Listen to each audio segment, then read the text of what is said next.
오늘 본 말씀 로마서 4장 9절에서 17절 말씀, 두 번째로 계속해서 아브라함의 믿음, 의롭다함의 복에 대해서 말씀을 드리겠습니다. 아브라함 하면 어떤 생각 드나요? 믿음의 조상이로 얘기하지만은 그러나 성경을 읽어보면 특별한 사람 아니라는 거죠. 그냥 평범한 사람이라는 거죠. 우리처럼 흠도 많고 문제도 많은 사람이죠. 아브라함도 실수가 많았어요. 성경에 구구하게 다 기록하지 않았지만은 많은 하나님 앞에 많은 갈등도 있었고 실수도 했고 잘한 일도 있었죠.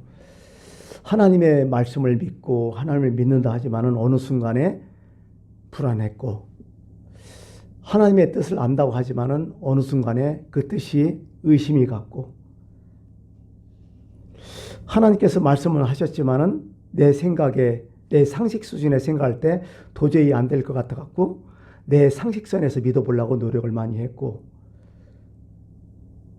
그렇게 해서 실수를 했고, 그렇게 해서 이스마엘을 낳고 여러 가지 문제도 나타났던 거죠.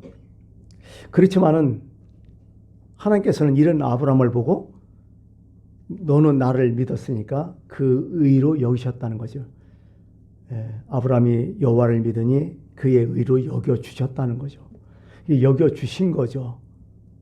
다시 말해서 의롭다고 여겨주신 건 뭐냐면, 나는 문제가 있어.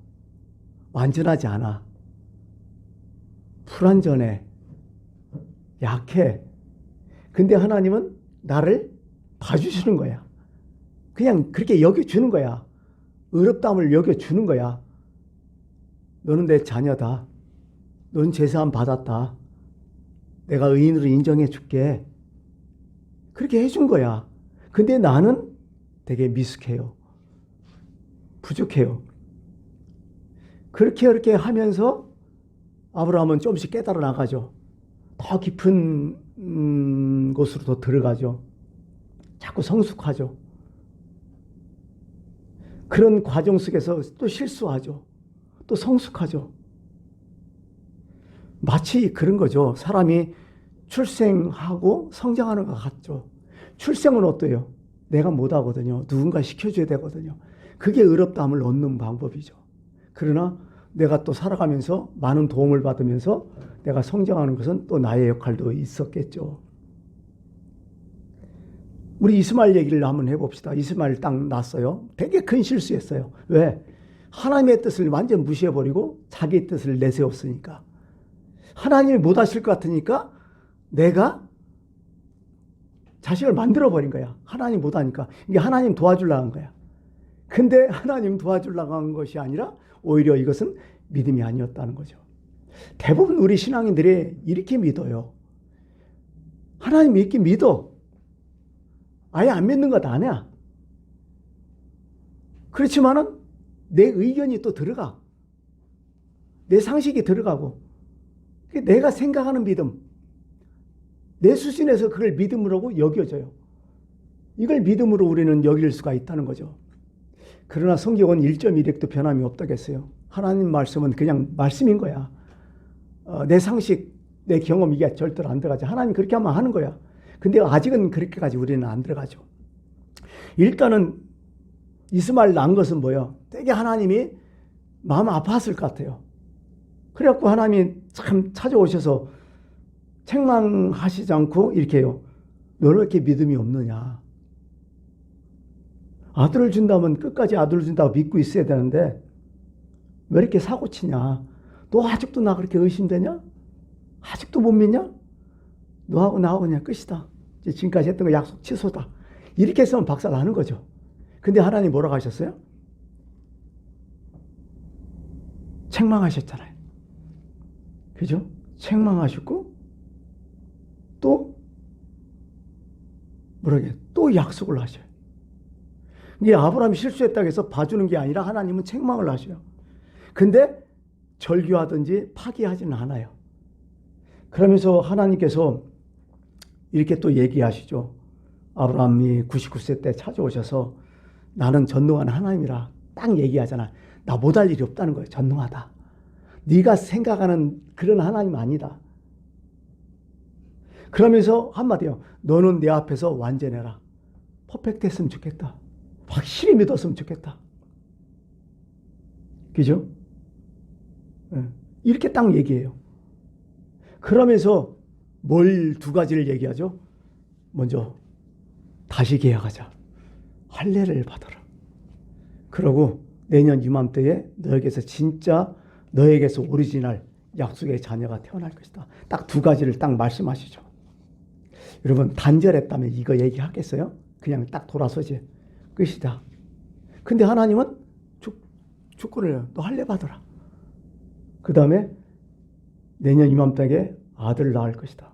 근데 할례하고 자식하고 맞물려 돌아가요. 그죠? 그게 이삭과 할례는 연관성이 있다는 얘기죠. 무슨 얘기일까요? 우리는 지난 시간에 얘기했지만 할례는 그냥 우리는 이제 심말로 이제 포경수술 어떤 이스라엘 민족의 상징으로 생각하는데요.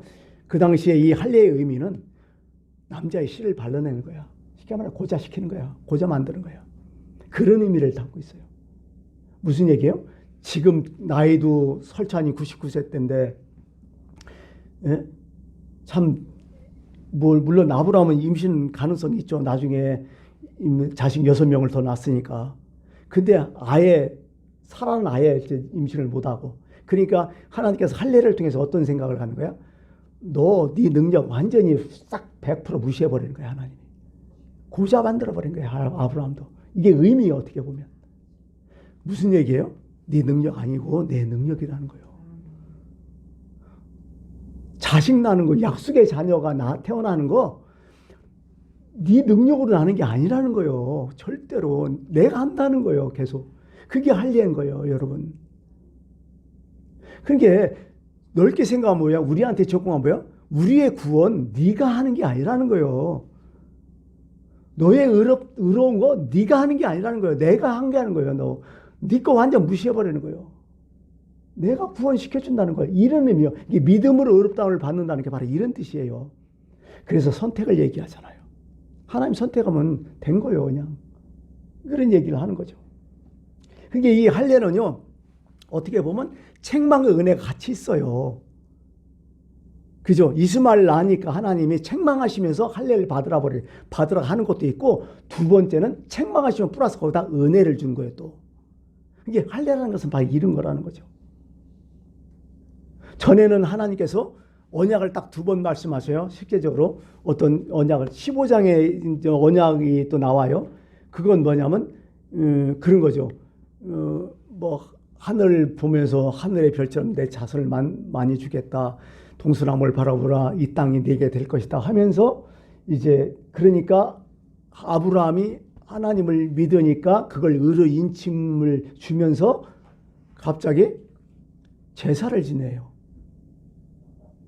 제사를 지내라고 해요.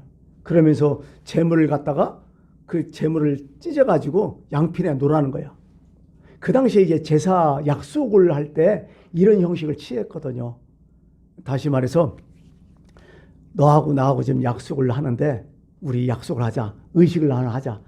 근데 만약에 너하고 약속하는데 그래 우리 양 한 마리 갖고 와서 양을 반으로 딱 자르자.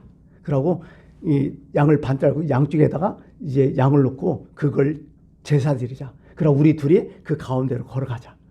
그 무슨 뜻이냐면 너하고 나하고 약속을 하는데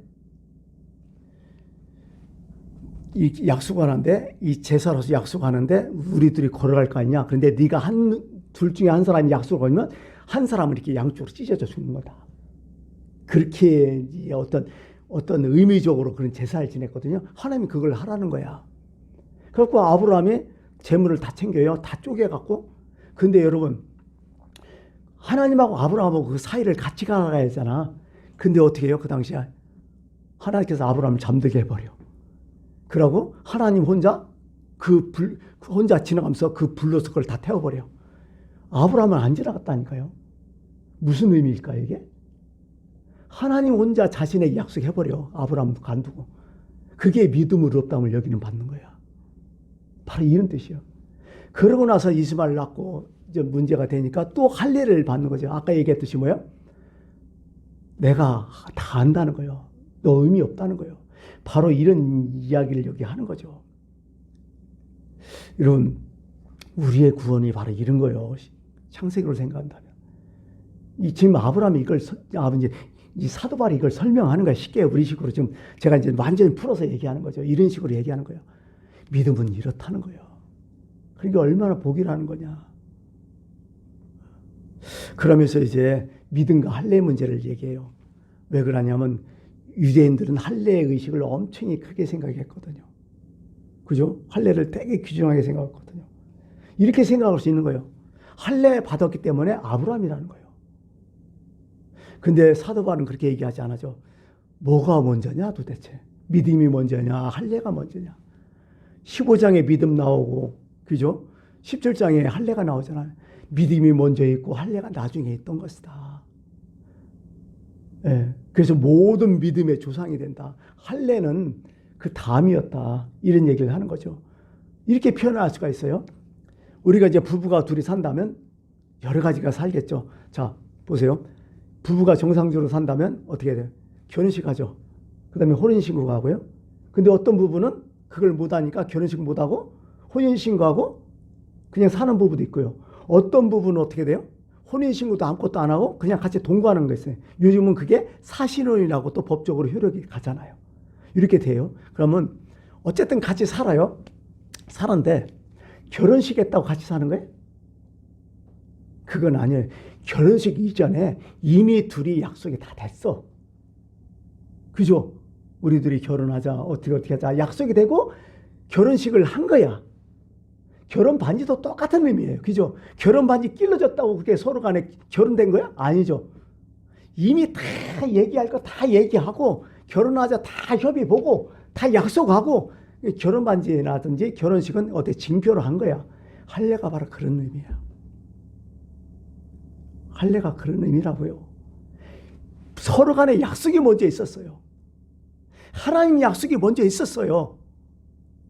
그렇다면 결혼 반지 결혼식이 중요해요? 그 이전에 했던 약속이 더 중요해요? 약속이 더 중요하다는 거야 지금. 하나님의 약속, 계약이죠. 그게 더 중요하다는 거죠. 믿음으로 의롭다 하신 것은 이미 그런 거라는 거예요.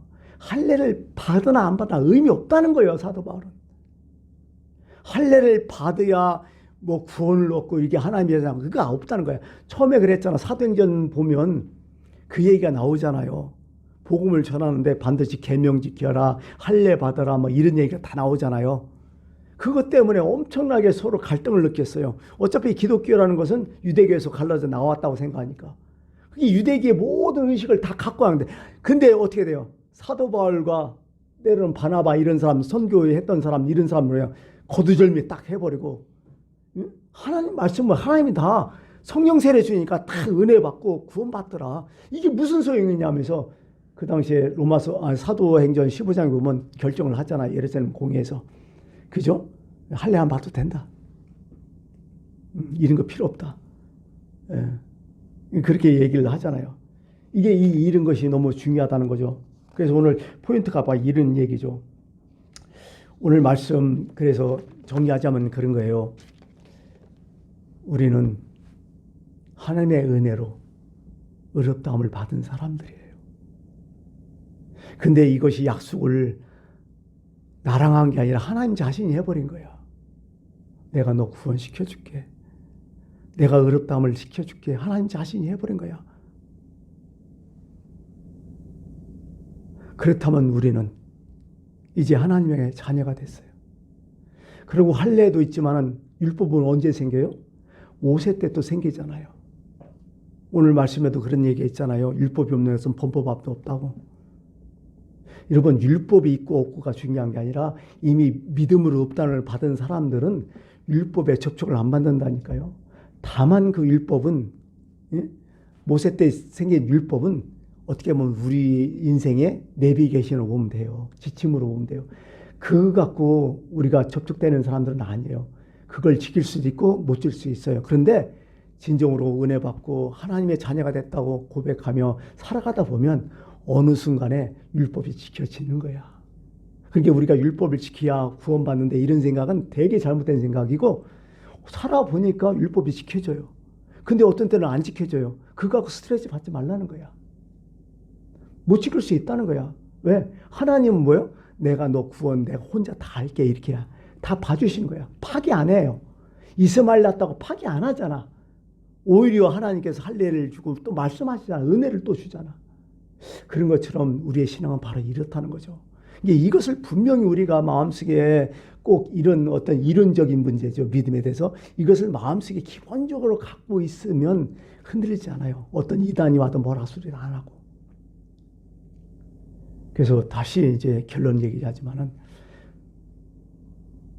우리가 세상에서 가장 잘한 것은 어렵다함을 받은 거야. 이것은 내 능력이 아니고 내 선택도 아니고 하나님의 전폭적인 은혜 선물이라는 거야. 너희가 그 믿음으로 인하여 구원을 받았나니 하면서 뭐예요? 이것은 너희에게서 난 것이 아니라 하나님의 선물이라고 얘기하잖아요. 사도 바울은 정확히 안 거야. 선물이라고. 우리는 엄청난 지금 선물을 받았다는 거. 세상이 힘들고 어렵고 지치더라도 내가 하나님의 자녀가 되었다는 거. 구원받은 하나님의 약속의 자녀 되었다는 거. 지금도 하나님이 나를 은혜롭게 인도하고 계시다는 거. 그거 분명히 깨닫고 그게 기본이 된다면 정말 우리가 이 험한 세상에서 지치지 않고 늘 힘있껏 살아갈 수 있을 것입니다. 오늘 여기까지 하고 다음 주에 이 말씀 마무리를 좀 하겠습니다. 기도하겠습니다.